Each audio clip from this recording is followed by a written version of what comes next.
All right, we're live. Great. It's wonderful to have everybody here this morning, including our South African contingent in the evening. Good evening to both of our guests tonight. My co-host is Kara from Lockdown Open Up, and we've conspired between the Vitality Project and Lockdown Open Up. And what are we calling it? Your Vitality Project Unlocked? I like that a lot. Around the globe. Yeah. We're really honored today, this morning here in the U.S., to have a special guest with us. Professional coach Lindsy Carter-Bolus will be addressing the topic generally of parenting amidst COVID, and how that relates possibly to addiction, not only with parents, but their children, and how we can navigate a time of incredible stress without resorting to self-destructive or self-defeating behaviors. And it's just an honor to have you with us, Lindsy. And I want to encourage Kara to say a word more about you. She knows you for a long time, apparently, and then we'll dive in together. So welcome to both Kara and to Lindsy. Thank you, Dr. Bob. Yeah, thanks for agreeing to this, Lindsy. It was I who connected this whole little thing with connecting what Lindsy does and with what Dr. Bob is specializing in with addiction education, and on the topic of tonight, which is creating safe spaces in and amongst our families to be able to talk about addiction, which I think, especially during COVID, all these issues are coming to light. Including for many addiction, and a lot of us haven't always been afforded the opportunity to be able to speak comfortably amongst our families about it, and not just addiction in the way that a lot of us know it, but maybe mental health and all the things associated with it, behavioral addiction, substance addiction, and so the reason why I've connected Lindsy with this is because Lindsy, being so experienced in the sort of education environment specifically, as a former teacher and supervisor, and also dealing a lot with the youth and parenthood in general, and then having Dr. Bob being so affiliated with addiction education, I thought, what a great way to combine those two focus fields and open up this conversation, break some stigmas that essentially leads to shame and the reason why some families don't speak openly about these sorts of things. And me having dealt with both of you personally, especially during lockdown, for me, you've both helped me a lot to understand these two areas of addiction and family. And for me, it's sort of addiction is close to me as someone who grew up with addiction in the family.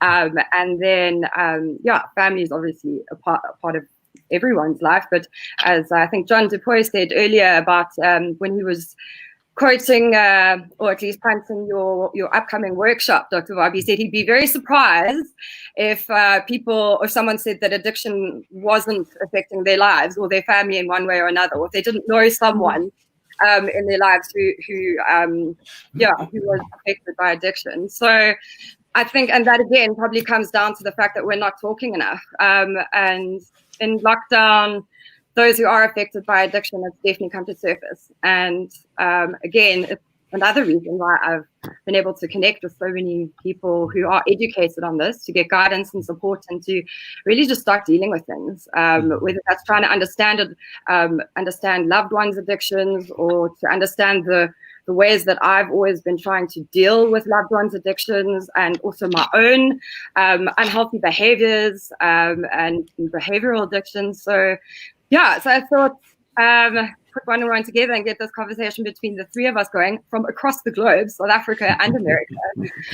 Also, South Africa has recently, we've mentioned this last week as well, the alcohol ban is back. So normal alcohol on shelves, but people have access to illegal alcohol. So from what I've been hearing from certain members on the group, that's become, it seems like when you ban something, it comes with another, sort of spark of problems in itself. There's rebellious mentality as well. So when people do have access to something like alcohol, when it's illegal, they're going to drink it all in one go. And there's obviously all the economical and stressful factors that come with it as well. So I just thought, it would be, I've got some typical generalizations that people make probably within the family about addiction that have probably misled a lot of people. And I thought I'll fire those at you guys later and get your opinion on that. But yeah, I think. Yeah. Thank you, Kara. Thank you for all that you're doing in South Africa, including connecting with people that you value, like you, Lindsay. It's wonderful. It's very gratifying to me to make connections with you. I've had a long-term friendship with 𝘕𝘢𝘕, Lindsay, who's a friend of Kara's as well. And my longest-term friend, who sadly passed away 2 years ago, I think I've mentioned this, Kara. I counted her as my sister, was Faith from Swaziland. She was my best friend for over 40, almost 45 years. And she was African Black by background, and she is my sister. That's absolutely the truth. So I feel a very strong kinship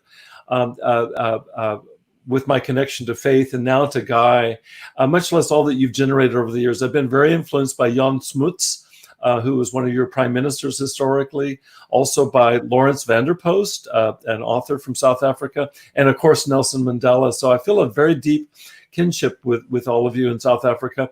I've taught here locally with a woman who graduated from Stellenbosch. She was a professor at Stellenbosch. So it's a very small world, but never smaller than right now to be contacting both you, Kara, and Lindsay. So let's speak to some universal issues, and let's invite you maybe to share just some initial thoughts that I know that you all have met before and processed some about this issue of parenthood during COVID. But Lindsay, I'd like to invite your reflections where whatever is important to you, and Kara, you and I can comment along the way, but I'd like to give the floor to you, Lindsay, if that's okay. Oh, thank you, Dr. Barb and Kara. It's great to be here. And you're so right about what you said about connection. I feel firstly that this COVID it's brought us closer in a bizarre way. We're reaching out across the globe. We're all in this together. And I've got a lovely analogy of we are in the same storm. Even though we're in the same storm, we're definitely not in the same ship. And I think that to parenting as well. We've all got very different parenting stories around this. So some parents are in absolute neurosis and fear, and other parents are not giving a damn and they're just letting their children run wild. So I think it's firstly navigating, understanding your own story in the storm and accepting that is your story, and then also accepting other people for their stories, because I think the first thing is the disalignment that's happening amongst everybody.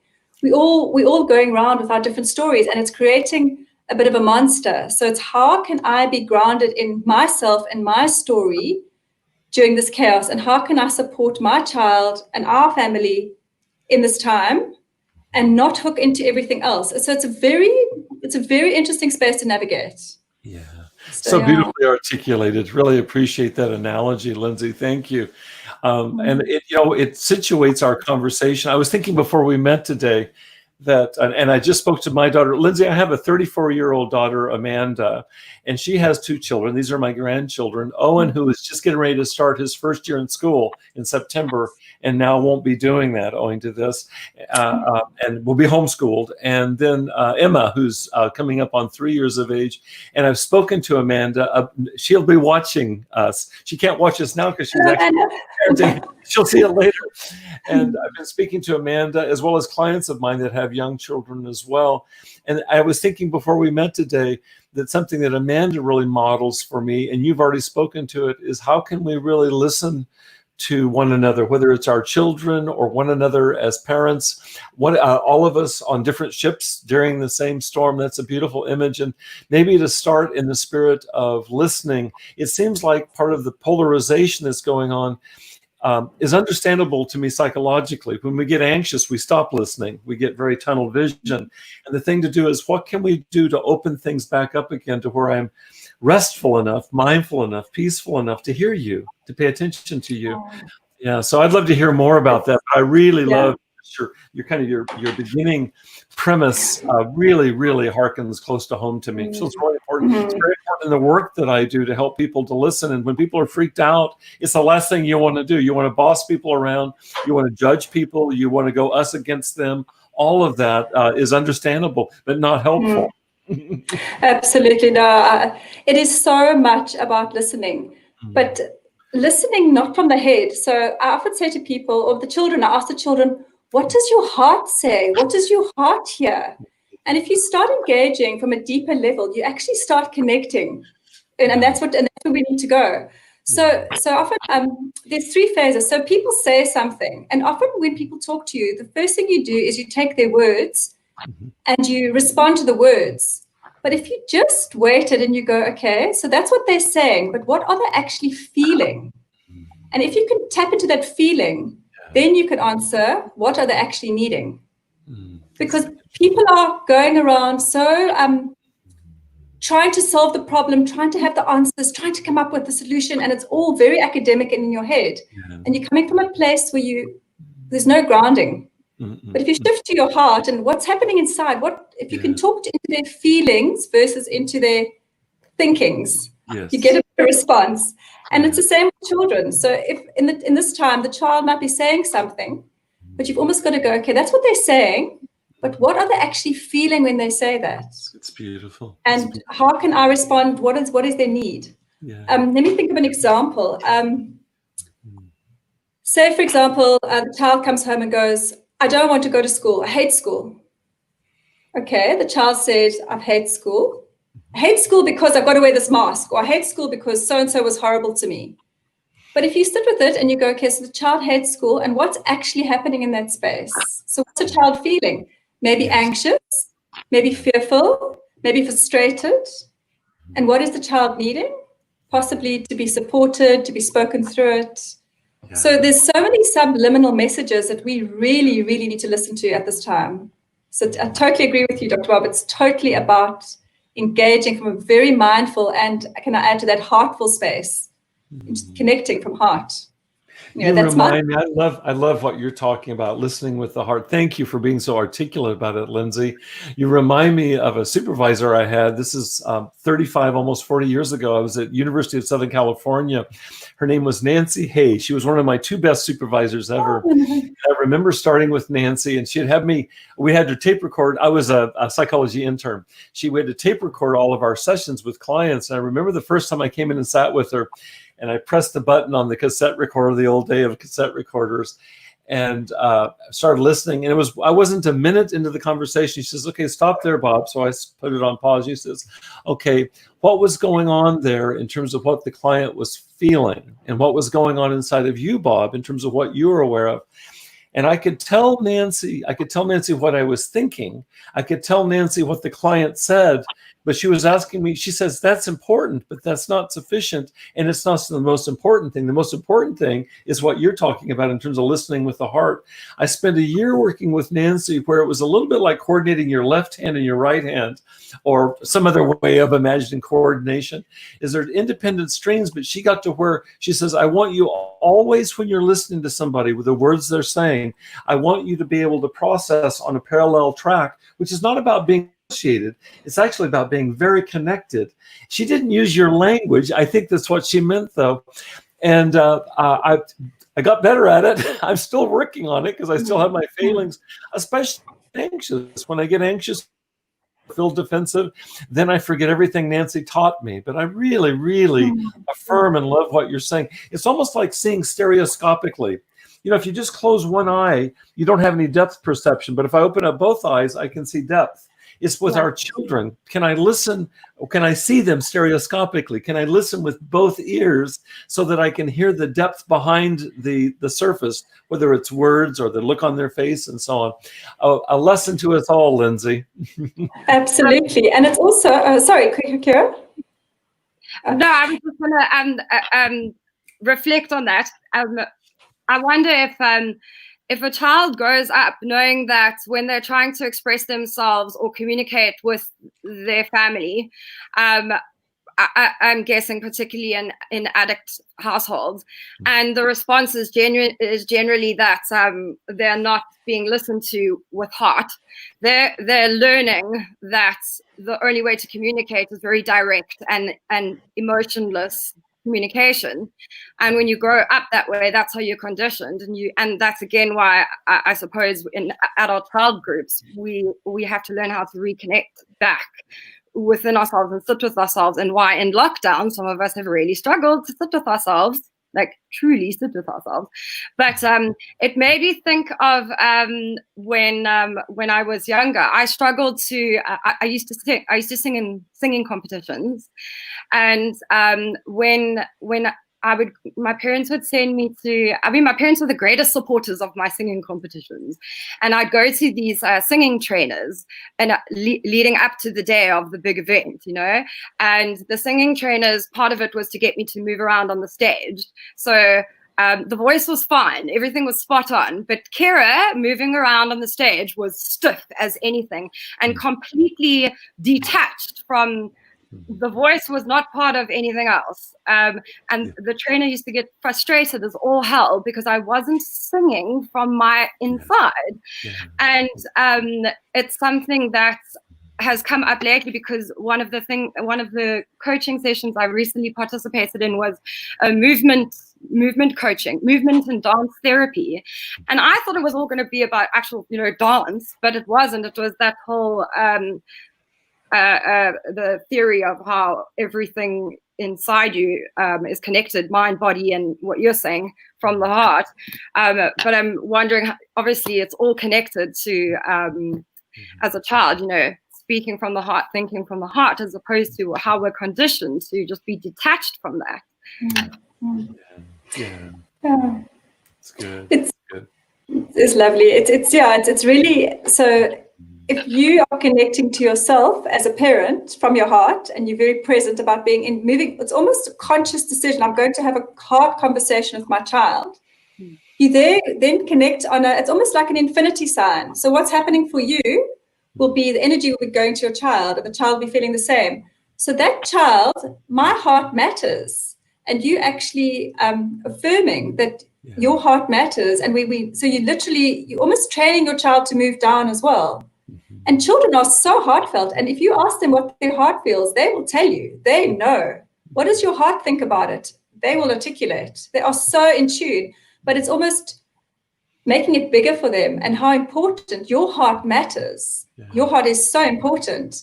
And that's when they can connect. So that's where the disconnection came for you, Kira. It's just, if you're coming from the head, the connection's missing. So the child disconnects as well from themselves.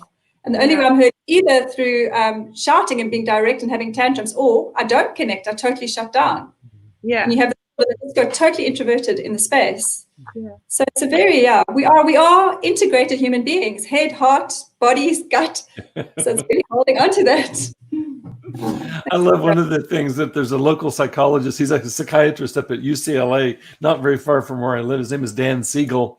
And Dan up at UCLA will study Lindsay. He'll put two people, he'll put like you and me together in brain scan paraphernalia next to each other, and they can track how that you and I and Kara, how it is that we move in synchrony with each other in terms of brain regulation. So for example, let's say that I meet with both you guys, and I told Kara earlier, I'm a bit tired today. I spent yesterday with some grief, some serious grief with some friends of mine that have recently had a loss, and I'm a bit tired. I sit for a few minutes with both of you, lovely human beings, and my energy aligns with your energy. I feel positive. I feel grateful. I feel moved to tears by what you're saying, Lindsay. I feel so deeply the truth of what you're saying. And yesterday is part of the context. I mean, it's like I wanted to be what you're talking about yesterday with a woman who lost her husband, two children who lost their father just 10 days ago. And I think what worked yesterday was to the extent to which I was able to do that. I'm tired today. I get lifted by you all. That's the way it is for all of us. And then imagine a child who's still in formation, still developing. Is that resonance is how we build. Psychology would say that's how we build a sense of self. And you can actually measure it now with brain scans, is that they call it sharing brain. I think we're going to include sharing heart, Lindsay. How does that sound? Oh, I love that. Absolutely. How can you not share heart? But Dr. Bob, I just want to say about the connection. It's incredible. You're sitting on the other side of the globe. Yeah, it's amazing to me. You feel the energy as well. It's crazy. We are so connected, but humanity. And I say to people, if I've got a cell phone and I'm looking at somebody in a cell phone, there's no wire, there's nothing. But you can You can still see the picture. I can see you on the screen. So therefore, you've come across it in energies, and these energies are on it. Sorry, I'm sounding a bit off. I'm like a bit wacky, but it's just amazing. Connection, you can feel, you can energetically pick up the energy. So yes, absolutely, immediately. That's immediately. Yeah, yeah. Mm. Yeah. So one of the things that Lindsay in the group session, so that we've been doing the navigating parenthood, touching on her group session. So Lindsay offers those courses, but we've in the Lockdown Open Up group, we've been giving our members like a bit of a taste of those with Lindsay. And the thing that she often touches on that I love so much is that with our, we call them matrics in South Africa. So that's like your final school year. College, what they call a college in America, I'm not sure. 18 years old, the year before you go to university. Yeah. It's a big year for us here. It's like you graduate out of school, hopefully afterwards. But it's quite an upset here that year, because they have like a matric dance usually, and then team sports is a big thing. And anyway, so as you know, it was, are we going back? Are we not going back? Are we going back? And Lindsay wrote this beautiful article that went into a few of our publications here. It's also on her blog. But it was addressing this whole going back to the abnormal. I like that a lot. In order to acknowledge, or in order to move forward, we've got to first acknowledge the things that we have lost. And I think it makes me think now in the context of family environments and addressing anything serious, so if it's mental health or addiction or loss or is that this whole thing of denial. Because for so many families, I mean, I think especially in lockdown and COVID, it's so easy to not address our problems. And because we're all in survival mode, it's much easier to just get on with it. And, you know, we've got much more important things to do. Like we need to find a new job, or we need to, you know, survive. So going and unpacking and working through all our issues from whenever it was is not, we don't have time for that right now. We don't have time to unravel. But as Lindsay mentioned in this article, we do need to acknowledge the hurts and the pain, and we need to sit and write them down and face it and get it out. And the only way we can then acknowledge the things that we can gain before we move forward is by doing that. So it's so true for me, because I know that it's taken me 32 years. Well, okay, no, wait, I'm not 32, I'm 34, but 33, because it was a year ago when I really started acknowledging my pain. And I always say it was super hard, but I authentically acknowledge it, my own faults and everything else. Kara, you make me think of something, and I didn't think of it earlier when I listed some South Africans that have been illustrious and have really touched my lives. I taught for about 15 years on a graduate school faculty in the US, and I was on faculty with a South African who's probably the most influential South African in modern psychology. His name was 𝘱𝘢𝘕. He was South African. He came to the United States at some point and had most of his career at Temple University in Philadelphia. He's considered the father of modern behavior therapy, 𝘱𝘱𝘕, and he's South African full on. And he was on our faculty. I met him in his latter years. And he used to tell me, he'd say that most people want, you know, like with his specialty, one of his specialties was phobias, things that we're afraid of.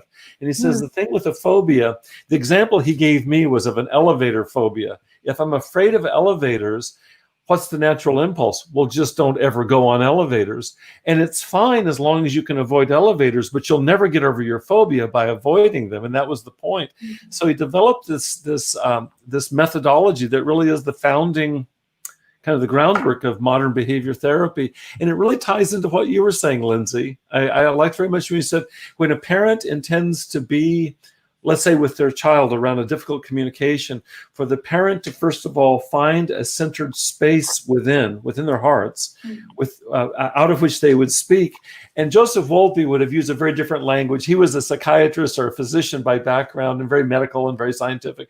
but a dear, dear soul and very, very influential. He would say that what you need to do is to find the relaxation response inside and then approach the elevator. And if the elevator is a literal elevator, or in this sense, a metaphorical elevator, Kara, we need to go down into whatever it is we need to address. But you can't do that willy-nilly. You have to do that really mindfully, responsibly, gradually. He was a very, very patient man. And what we can do is that if we can host what you're saying, Lindsay, which is an open heart, we can go into areas that were unspoken and unspeakable before. It just takes titrating it very, very gradually. But in doing that, that's the only way that we'll ever get over our fear of elevators, is facing them. The people and COVID who I've seen come out and open up about their stuff, it's amazing. I mean, like from family members to, people who, some of the most stubborn, protected people. Lockdown has, I think, if you are still hiding that shit, sorry, Lindsay, if you are still hiding that stuff. Why didn't you say sorry, Dr. Bob? I don't know if I've broken the barrier yet with Lindsay. Oh God, Kara, he's so funny. But yeah, if you're still trying to hide that shit, then I don't know, there's something wrong with you, and you're very due for a heart attack soon. Lockdown is just, it's magnified everyone's stuff. So how has it not come out? But it's been really beautiful to see the people in my life who I've wished for the day that I could have an open conversation with them about some of the elephant in the room, and they've come forth. And it's amazing. And I'm like, go subscribe to the Vitality Project, go subscribe to Carter-Bolus, all of them, they're there. Go. Kara, I'm interrupting, but I'm hearing COVID has pushed us into the elevator, Dr. Bob. And not only, it's pushed us in the elevator with our bloody elephant. That's perfect. So here we are in the elephant. I mean, in the elephant with the elevator. Yeah. In the elephant. And we've got to sit with it. We squat right there. And it is so uncomfortable. But the great thing is, my motto, and this is it's my constantly, if I feel comfortable, it's growth. Uncomfortable is growth. Uncomfortable is growth. And no matter how bad it is, I just keep telling myself, I am growing. Woohoo! So if we could just embrace that. And I also think it's almost like, I was saying it to the group last week as well, it's like COVID has forced us to cocoon. And if you think of a cocoon, you think tightly wrapped and you squashed, you stuck in there with your shell, with your shit, in the elevator with your elephant. And in that space, you've got to sit with it and you've got to work with it. And as much as you try to run, the bigger it gets, and the bigger that elephant gets. So if you can actually sit and greet it and meet it and say, okay, let's sit, let's go there. Let's press the down button and start paging through it. Yeah. Then the beauty comes. Then you realize that the elephant actually, it's one bite at a time. And in fact, it's probably just a fluffy toy. It's not so grand. It's not so big. It's actually quite cool. You get to know, you befriend that side. And then it starts dissolving, taking a different shape. And out of the cocoon, I'm not sure when we're going to get out of the cocoon, but when we do, we're going to come out transformed. And there's no doubt about it. Every single one of us, we will have transformed in some way. But it's how can we really, really lean into this cocoon? How can we embrace the gift of this cocoon versus fighting that elephant and fighting the time? And I think that is so uncomfortable is growth, and it is such an unbelievable gift. What color is your elephant? What color are our wings going to be on the other side? And it's exciting. So it's just, it's really holding on to that. It's beautiful. You know, the first time I met Kara, we talked about you being Kara Bear, and then we became Kara Samurai Bear, and I've had that in my mind ever since then. Lindsay, from now on, I will not be able to think about the elevator without an elephant in it. And this really, we've just moved that to a new level. It's such a beautiful image, and very powerful, very apt. Kara, I interrupted you. Please go for it, my dear. Yeah. No, no, it's gone. The elevator and the elephant has now the picture is there. But so I have a little thing I want to play with you two. Yeah. Here we go. This is what you were warning us about. Let's go. So, due to the fact that now we're trying to break the stigma because of before COVID, where there was lack of education and lack of open communication about addiction, and in this case specifically in the family households. I did some Googling and social mediaing about the general the sentences, common myths to do with addiction, and I'm just going to throw them out there and get your responses. Maybe we can reflect on them. Okay. Some of them are taken from a website called Phoenix House. And another one, some of them are on my own. Stuff I hear all the time whenever I bring up the fact that addiction has been close to myself and my family. The first of which is that your parent or parents were or are alcoholics. You should not drink.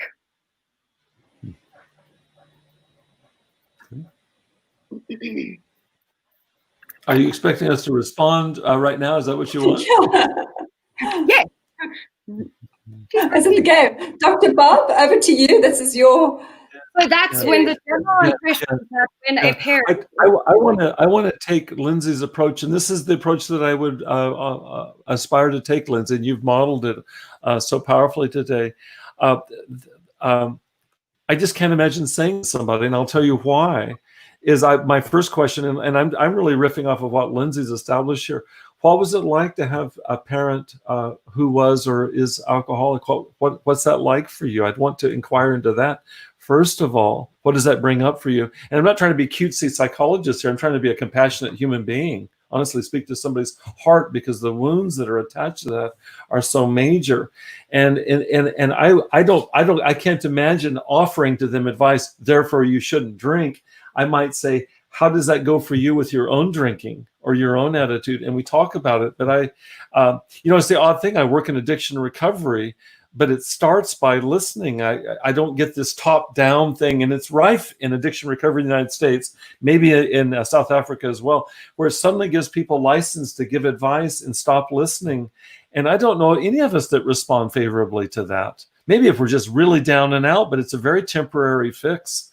I'm not criticizing you, Kara, because you're just offering. I'm not going to kill the messenger.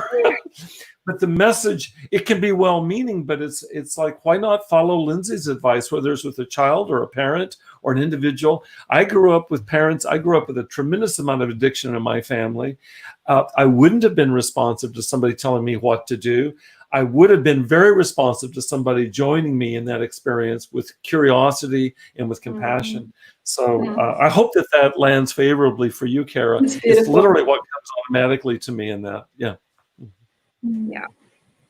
I love that word, joining me with compassion. It's somebody standing behind you and let's be together. How can I support you here? Yeah. Through this story, how can we unpack it? Yeah. Kara, let me say one more word. Thank you, Lindsay. Let me say one more word about it.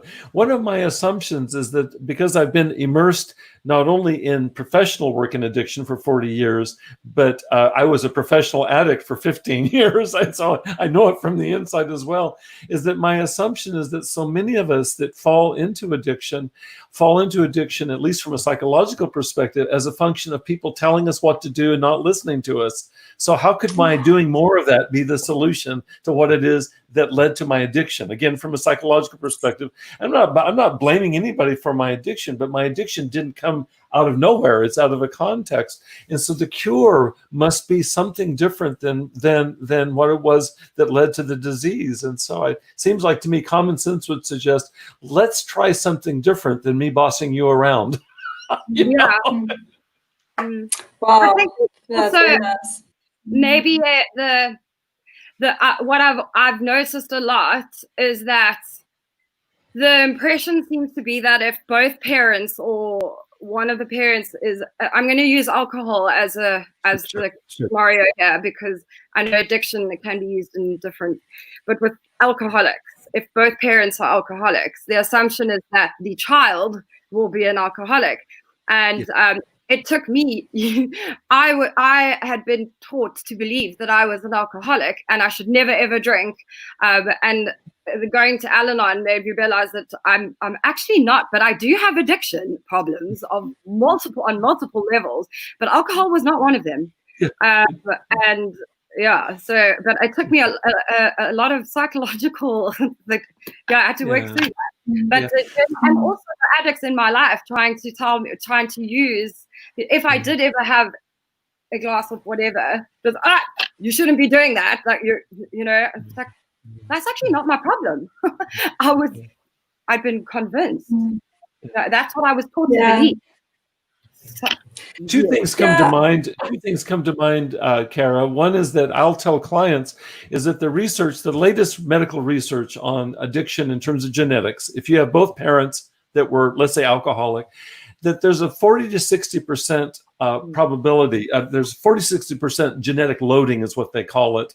And I'll look at clients. I use that statistic often. I'll say, that's the bad news. Where's the good news, you guys? And people look at me and go, I don't see any good news, Dr. Bob. And I go, the good news is that 40 to 60% is not genetic. 40-60% is, we have wiggle room with that. We're not at a place yet where we can reprogram people's DNA. That probably will happen at some point. The genetics are pretty stamped in. 40 to 60% is not genetic. And so to come up to somebody, I mean, and at the most, it's 40 to 60%. So it's like, chill. It's like, okay, let's look at the environmental. The other thing that's implied or gets evoked for me as I listen to you, Kara, is that what that misses is it misses Kara. It's like, I would want to come to you and say, what stresses you out, Kara? And you tell me what stresses you out. Bob, it's relationships, or it's money, or it's boredom, or you'd tell me what that is. And I'd say, well, how do you manage that? And then you would tell me what all humans would tell me, which is you'd begin to talk about some combination of productive, proactive behaviors and non-productive, self-defeating behavior, some combination. The latter is what I call addiction. As you know, Kara and Lindsay, we talk about this. Addiction derives from the word addictus in Latin. It simply means slave. And every one of us on the planet knows how it is that we're enslaved to attitude, behavior, some of us to substances. Only 1 out of 4 adults is addicted to substance. Only 1 out of 4. That means, but 90% of people will say they have at least one behavioral addiction. Can we stop? Absolutely. Can we stop ghettoizing addiction and say to be human is to be at risk for enslavement? Let's aim for liberation, and let's do that in a compassionate, loving, skillful way. Then we have a different conversation. So I'm less interested in whether you drink or not. I just want to support you in being fully Kara, and things that get in the way of that, let's put our heads together. That's really what we're about. Well, I love that. But it's also, if I'm supporting you as fully Kara, I'm not meeting you with my head. I'm not meeting you intellectual. I'm not meeting you with my judgment and the way it should be. And I'm not trying to fix. I'm actually putting our hearts together. Not our heads together. Meeting with my heart. Going, what's really happening for you? Who are you? Who is that inside? And we're connecting. And when I connect, I can listen, and then we move forward. So it's all the dots are overlapping and joining.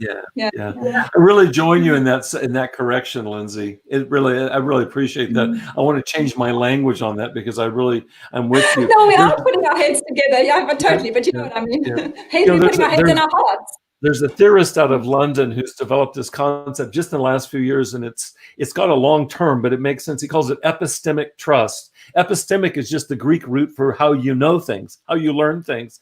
And you all know this. It's implied in everything you've said, Lindsay. And Kara, you're a human being, so you know this, is that for us to learn, whether it's as a student in school or in a therapeutic relationship like with you, Lindsay, or as parents or as partners, whatever, for us to learn requires us being able to trust. You can't learn if you don't trust. And so it's got to be putting our hearts together, Lindsay. It's got to be, if we're going to build the foundation for learning, I was just talking to my daughter. She's going to do homeschooling with Owen. She understands that she gets impatient, and she's working on her impatience so that she can create a space for Owen to feel safe and learn in his own way at his own pace. And Amanda's getting that. I'm so incredibly moved by the fact that she's getting what a lot of parents, a lot of teachers, a lot of coaches have a hard time executing, which is it starts with heart. It starts with heart. The heart, if you get that in place, the mind, the head, the brain, that will follow. If you don't get that in place, then you're just limiting what's possible in terms of what can be learned. Does that make sense? Absolutely. But it also starts with trusting your heart, because what's also happening in this space, you've got, so if Amanda's doing a first year that her child's going to school, it's like, what the hell must I do? So and says X, this person says Y, you're getting this fed to you on the iPad, you're getting this. So you get bombarded with this material and this content of what's expected. And then there's tick boxes. You've got to be the perfect parent because that's what we've been sold. So tick, tick, tick, tick, tick. And you've got to get it right. And because you're so desperately trying to get it right according to what society is dictating, you're getting it right intellectually and you're ticking the boxes, but you're failing yourself and your child dismally because you've actually lost yourself in parenting and you've lost your child. So for me, it's you've really got to trust yourself. You've got to look at all that noise, all that clutter, and go, what matters here? What am I choosing to engage in? And I'm going to be fully engaged. I'm going to engage from my head and my heart, and I'm going to really, that's the gift I want to give my child today. I want to be there. I want to really show up and be present. And all that other shit, seeing as though this word shit's coming up, goodbye. I'm not taking it on. I'm not taking it on. So you've got your teachers spinning around, having to shove stuff at the parents. The parents are panicking and taking everything because they're not sure what to do. So everybody is spinning out. So my thing, I'm saying to parents, you have got to be so grounded and true to yourself and true to your essence and your heart and your head and so aligned in order to really give for your child and show up. And that, if you can give your child that gift, just be really present and 1 or 2 lessons, then you're doing homeschooling right. Then you're really getting it right because you're teaching your child to connect, be human, be present, and really be there. I mean, what is a role model? A role model shows up, and that's what you really just need to be there for your child, to really be there. Anyway, very passionate about that because I think that's where education takes place. Beautiful. It's beautiful. This morning as I was swimming, I memorize poetry when I swim, Lindsay. Kara knows this by now. In the mornings I recite, I swim and it's inspirational poetry. This morning it was 𝘠𝘢. It was a Chinese poem by 𝘠𝘢.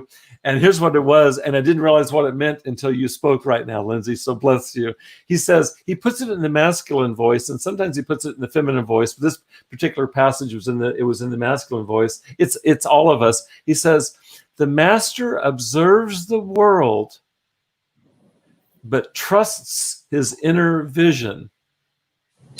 He allows things to come and go. His heart is open as the sky. Isn't that beautiful? Isn't that beautiful? That's so beautiful. I've got gooseflesh. Oh, that's beautiful. You just helped me to understand it. And that's really what Amanda aspires to. That's what we all want. That's what Owen wants as her son, as a student. And I love your way of situating it. Thank you for that. It's a really helpful corrective, is that Amanda's first task is to find her own inner vision, to use that image from the poem. Her own task is can she find a place out of which her heart is as open as the sky, and then bring that same open-heartedness to Owen? Then all the rest will take care of itself, you know? Absolutely. And also watch the clutter. Just watch it. I say to people, just watch it like a slideshow. Watch it pass you. Because it's just bombardment. It's happening. And because we are feeling uncertain, everybody's feeling uncertain, and therefore more clutter's coming. And so it's this overload we're currently getting. So you've got to be so careful in this time and be very selective and just cut out the blur, cut out the white noise, and just say, this is what I'm choosing for today, and this is what I'm going, and that's how I'm going to be. I'm going to be grounded and stable and really hold on tight to myself and my family. And all the stuff, it's not coming in. No, thank you. You can stay at the door, you know? Yeah. Just yesterday, I was reading 𝘠𝘢, and he says this, and it so applies to your last comment. He says, in the pursuit of knowledge, every day something is added. So let's think about it in terms of head knowledge. In the pursuit of knowledge, every day something is added. In the practice of wisdom, every day something is subtracted. Oh, that's, I'm going to go and do some poetry swimming. I love it. Thank you. Keep subtracting the non-essential, you know. It's beautiful. No, it's beautiful. Get declutter, absolutely. Declutter. What matters? So the lovely question is, what matters? And another lovely ritual for parents to do, or for everybody to do, is before you go to sleep at night, there's 3 questions you ask yourself. Number 1, what worked today? What really worked? Number 2, what didn't work today? And then number 3, how can I do that differently tomorrow? Because then you clarify and you're refining every day. You're refining and you're getting it better. And you don't, I made a mistake. I could have done that better. Great. I've learned and I'm going to go try again tomorrow. And I really messed up with homeschooling. Damn it. I was so in my head and I wasn't, but that's okay. Yeah. Tomorrow I'm choosing to do it differently. What did work was that for 5 minutes today, I was really present. And for the other 8 hours, I wasn't, but that's okay. Tomorrow I'll do it differently. So it's just learning and moving forward each day, taking out what doesn't matter, holding on to what matters, and then working to make changes in your life where you can, to be the best human being. Lindsay? Kara, I need to interrupt you. We're going to have to wind down in just a minute. And I have a thought, because we've already had one other guest. This isn't going to go well if we continue doing this, Kara, is every guest we have on, and I feel this so strong with you, Lindsay, I want to have you on every show. I don't know what we're going to do. What are we going to do, Kara? Because we've just scratched the surface. Kara, you had a list of things. We won't have time to get to those today. I know we've just scratched the surface with you, Lindsay. I definitely would love to have you back or join you guys in any way to facilitate this. I loved everything that you said today, Lindsay. Kara, thank you so much for bringing these incredible guests on board, and then bringing yourself, Kara. I love your vulnerability and your humanness. She's lovely. Really, really beautiful. Kara, I'm going to let you wrap up, but we need to wind up within a minute or so. I have to transition over. Do you have any final comments on your end, Kara? Just that I think it's a gift if you belong to a family, or if you're a parent or a child who has figured out a way to initiate open conversation and to be vulnerable and brave. And lockdown has, I think, for a lot of people afforded them that gift. And if you don't know how to do that, or if you're taking the steps to do that, get educated first on doing it, because you can say the wrong thing and that'll put someone off doing it ever again. And that's also part of the reason why there's been that problem up until now. So, but yeah, I think if someone does open up about something, don't shame them for it. Or if someone questions something in the family about the way something has been done up until now, yeah, we should be able to speak freely about it in order to have these open conversations.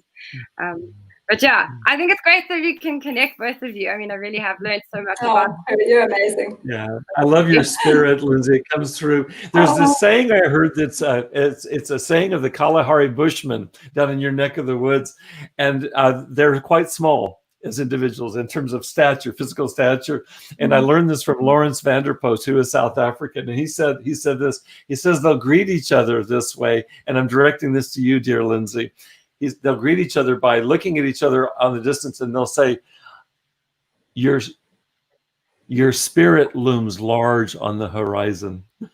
Oh, that's so lovely. Thank you. It does. You too, dear Kara. Yeah, such a joy meeting with both of you. Very, very deeply grateful and very, very connected to both of you. Thank you guys so much. I hope that we can have more. I hope we can have more dialogues together over time. Okay. Many blessings to you, Lindsay, the work you're doing. Kara, thank you so much. Thank you. Thank you. Thank you, guys. Thank you, Kara. Thank you, Dr. Bob. Thank you. Bye-bye for now. Bye-bye. Bye. Thank you.